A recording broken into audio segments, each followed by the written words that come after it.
இப்போ ஒரு கடாய் வச்சு அதில் கொஞ்சம் எண்ணெய் ஊற்றிக்கணும்.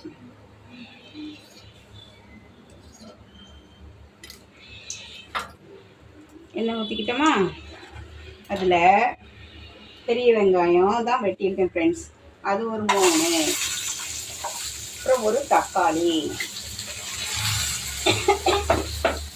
ஓகே ஃப்ரெண்ட்ஸ், இதை நல்லா கலரி விடலாம்.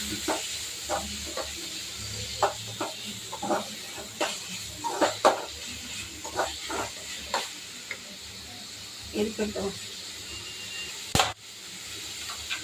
இதில் 2 கருவேப்பிலை போட்டுக்கிறேன். போட்டுக்கிட்டு இதில் 2 சோம்பு, கொஞ்சம் சோம்பு, அப்புறம் 1/2 டீஸ்பூன் மிளகு, அப்புறம் கொஞ்சம் ஜீரகம் எல்லாம் போட்டுக்கிட்டோமா நல்லா வதக்கலாம். வதங்கிறதுக்கு கொஞ்சம் சால்ட்டு சேர்த்துக்கலாம்.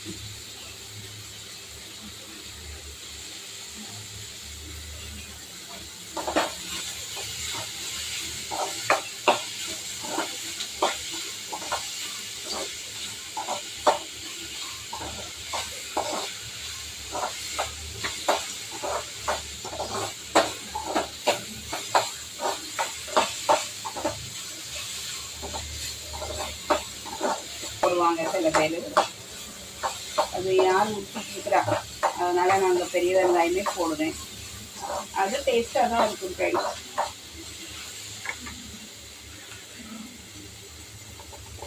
எல்லாம் ஒரு கையோட பக்குவம், அவ்வளோதான். அப்புறம் மல்லித்தூள் ஒரு 3 டீஸ்பூன் போடுறேன் ஃப்ரெண்ட்ஸ்.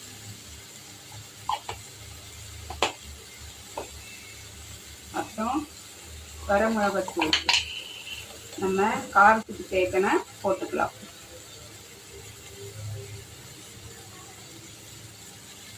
நான் ஒரு 1.5 டீஸ்பூன் போட்டுருக்கேன், சின்ன ஸ்பூனுக்கு. அப்புறம் மீன் கடையில் மீன் மசாலா வாங்கினாங்க, குழம்பு பொடி, வறுவல் பொடி அங்கேயே வாங்கினேன். அது கொஞ்சம் ருசியாக இருக்கும். அதையும் நம்ம இதில் கொஞ்சம் ஆட் பண்ணிக்கலாம். கொஞ்சம்னா 1 டீஸ்பூன் அளவு, அவ்வளோதான்.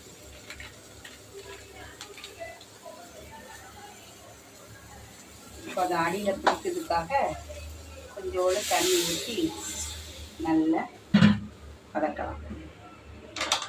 அடியில் பிடிச்சிடக்கூடாதுல, அதனால.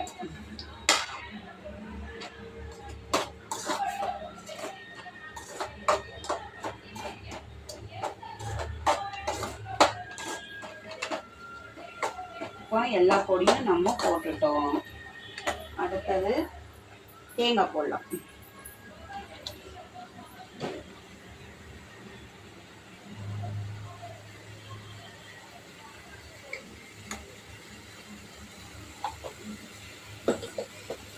தேவைக்கு தக்கன தேங்காய் நம்ம யூஸ் பண்ணிக்கலாம். ஒவ்வொருத்தரும் குழம்பு வைக்கிறத பொறுத்து நம்ம எல்லாமே யூஸ் பண்ணிக்கலாம். நாங்கள் வாவல் மீன், டாம் மீன் வாங்கியிருக்கோம். அதுதான் அவ்வளோவா முள் இருக்காது, அதனால எங்களுக்கு அவ்வளோவா முள்ளெல்லாம் சாப்பிட தெரியாது. அதனால் டாம் மீன்னா, வாவல் மீன் வந்து அவ்வளோவா முள் இருக்காது, நடுவில் மட்டும்தான் இருக்கும். அதனால் நாங்கள் அதான் ஃப்ரெண்ட்ஸ் வாங்கியிருக்கோம். இப்போ இது எல்லாம் வதக்கிட்டோம். வதக்கினோன்னே இது கொஞ்சம் ஆறட்டும், அப்புறம் அரைச்சி குழம்பு எப்படி வைக்கலாம் பார்க்கலாம் ஃப்ரெண்ட்ஸ். குழம்புக்கு எல்லாம் வதக்கி ஆற வச்சுருக்கோமா, ஆற வச்சு நம்ம வந்து அரைக்கணும். அரைச்சிட்டு அந்த இதில் தடவுன மசாலாவே மீதி இருந்தது, அதில் உப்பு அந்த பொடியெலாம் போட்டு நம்ம கலக்கணுமா, அதுலேயே இது கொஞ்சம் பரட்டி வச்சிட்டேன். அது இதுலேயும் கொஞ்சம் உப்பு அந்த காரமும் கொஞ்சம் சேர்ந்துருக்கும். அப்போ மீன் குழம்புல போடும்போது நல்லா கரெக்டாக சுவையாக நல்லாயிருக்கும். மீன் குழம்புல மீனை போட்டு மீன் வைக்கும் போது நான் மீன் குழம்புக்கு நல்லதெல்லாம் வேணும், ஒரு 3 ஸ்பூன் சேர்த்துக்கலாம்.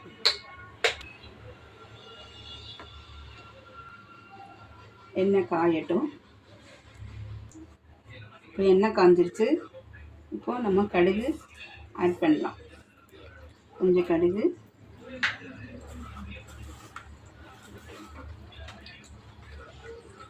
கொஞ்சம் வெந்தயம் எல்லாம் போட்டாச்சா.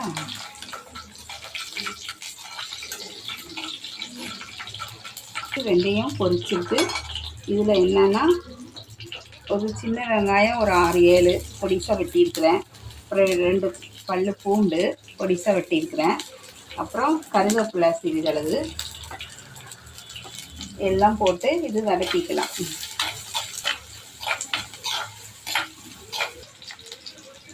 இப்போ இதில் புளி கரைச்சி ஊற்றிக்கலாம். குழம்புக்கு தக்கன நம்ம புளியை கரைக்கலாம்.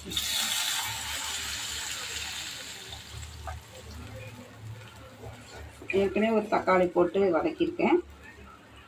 கொஞ்சம் புளிப்பு வரப்பு இருந்தால் தான் மீன் குழம்பு சாப்பிட ருசியாக இருக்கும். அப்புறம் அரைச்சி வச்ச மசாலாவை இதில் கொட்டலாம். இப்போ இதுக்கு தேவைக்கு நம்ம உப்பு போட்டுக்கலாம்.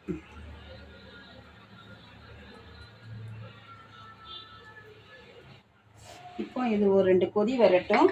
அப்புறம் அரைச்ச மசாலாவை இதில் கொட்டிக்கலாம். கொதி வந்துருச்சு. இந்த அரைச்ச மசாலாவை இதில் ஊற்றலாம்.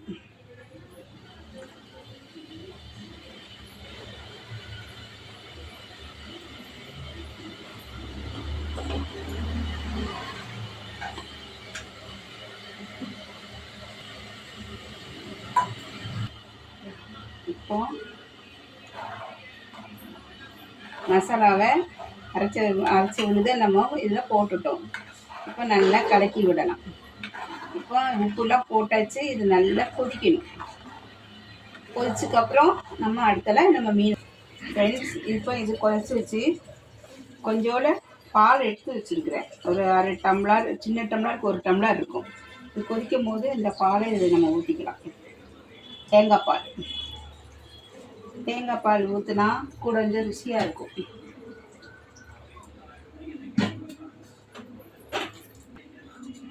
பயமா ஆஃப் பண்ணாத. இப்போ தேங்காய் பால் ஊற்றியாச்சு.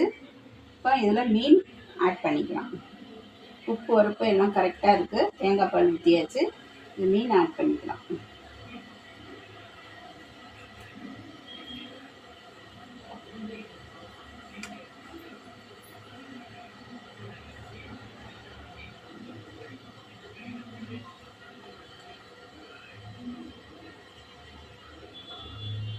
உப்பு உரப்பு எல்லாம் கரெக்டாக இருக்குது.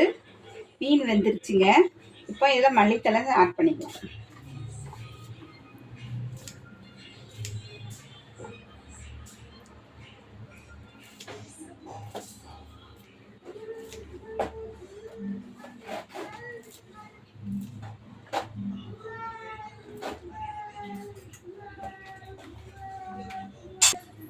மீன் குழம்பு ரெடி ஆயிடுச்சு. மீன் வெந்துருச்சு. காரம் எல்லாம் கரெக்டாக இருக்குது. வாங்க ஃப்ரெண்ட்ஸ் சாப்பிட்லாம். மீன் எப்படி இருக்குன்னு பார்க்கலாம். மீன் குழம்பு லைக் பண்ணி அடுத்த